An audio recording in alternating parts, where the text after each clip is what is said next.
Yes, ഞാൻ ചത്ത. തന്നെ അസോസിയേഷൻ കണ്ടിട്ടില്ലല്ലേ? എന്റെ പൊന്നു ചേച്ചി, ഞാൻ ഇന്നലെ ചത്തത്. പിന്നെ എങ്ങനെയാ ചത്തത് എനിക്ക് വരത്തില്ല. പിന്നെ അസോസിയേഷൻ. ചേച്ചിന്റെ പേരെന്താ? ലക്ഷ്മി, മഹാലക്ഷ്മി. ഓ, ഞാനും ലക്ഷ്മി പ്രകാശൻ. പിന്നെ ചേച്ചി എങ്ങനെയാ ചത്ത? അതൊരു വലിയ കഥയാടാ. ഞാൻ ഈ ലോക സിനിമയൊക്കെ കണ്ടിട്ട് നീല ചേച്ചിനെ പോലെ വലിയ സൂപ്പർ പവർ ഒക്കെ കിട്ടാൻ വേണ്ടി ഒരു വവ്വാലിന്റെ കാട്ടിലേക്ക് വരുന്നതാ. ഒരു ചാവാലി പറ്റുമെന്നെ കടിച്ചടാ. ഞാൻ പേ പിടിച്ചാ ചത്തത്. ഈ കഷ്ടത്തിലും ഭേദം ഞാനായിരുന്നു.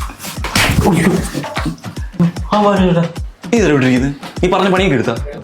പാത്രം കറി, തുണി കറി എല്ലാം കഴിഞ്ഞു. ഇത് പൊട്ടം കളിക്കുന്ന. അതെ, ഞാനിപ്പോ പുറത്തോട്ട് വരും. തിരിച്ചു വരുമ്പോ എനിക്കൊരു മൊറോക്കൻ മസാജ് ആണ്. Okay, Moroccan massage?